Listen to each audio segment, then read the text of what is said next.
İnşallah böyle kardeşime bir şey söylüyor. Bir de görüm ki orada 3 reis kaçtı üstümüze. Bir kaçtı gitti. Bakın inşallah 2 tane.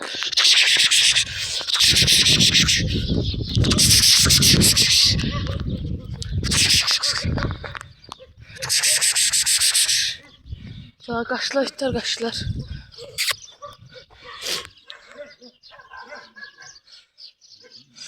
Hoba Johnny. Johnny meydan. Hoba.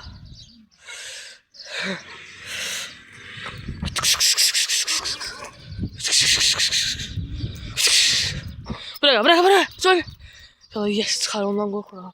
Yeter boştan da yes çıkmıştı. At aşağı. Boştan da yes çıkmış yağlar. Ondan biraz korkuyorum. Yes çıksa biraz problem vardı.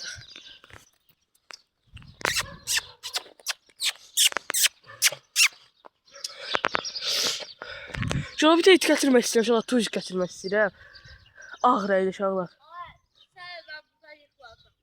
Belgada var ama bilmem getirin yoksa yaşarlar. Ben getirmek istəyirəm. İnşallah belga olduğuna göre getirmeyeceğim. İnşallah.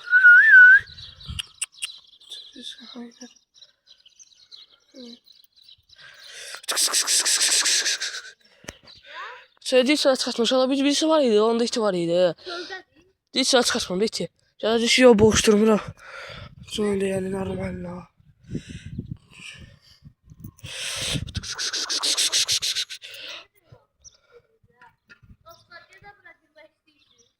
Ha, sonra dışarıda inşallah buradan da hemen böyle düzümle. Yo.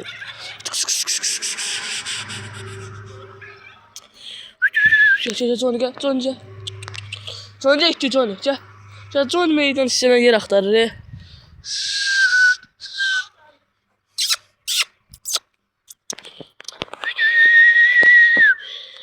İnşallah belgiden biraz saf video çekeceğim.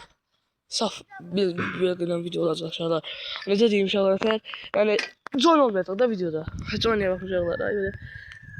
Hansısa itin iyisine bürünmek istiyor.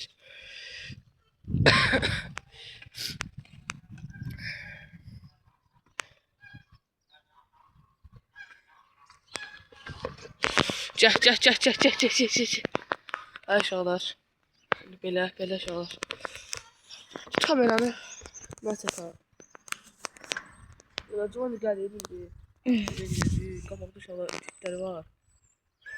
Ya Johnny çalıya girmek istiyorum. Çala videosu gelsin. Ya çala yani geçen bir şey yerdi. Biz ona çala dedik ya. Yani şey bu yerin 15 katı. Evi çekme. 15 katı şağlar. Yani orada çok itler var. Göster inşallah. Ya gösterme. Ona görüyorsun yani. İki de it vardı inşallah orada. İki de tuğlar itler. Bir de inşallah tuzkiydi. Bir de tuğ itler. Akşamki videonu. İnşallah akşam inşallah çakkalla üzücüydü. Yani bazıları inanmayabilir ama inşallah çakkalla üzücüydü. Yani sizce o kadar təhlükə atmışam. Təhlükə atmırdı. Motor yanlış işte. Yani inşallah bir de bak beğenersiz de. Yani çok maraqlıydı. Ay yıkıldım. Evet yıkıldım. İnşallah çok maraqlıydı. Yani aksiyon olanlar inşallah. Evet. Şöyle orada da. Johnny sağ olasın.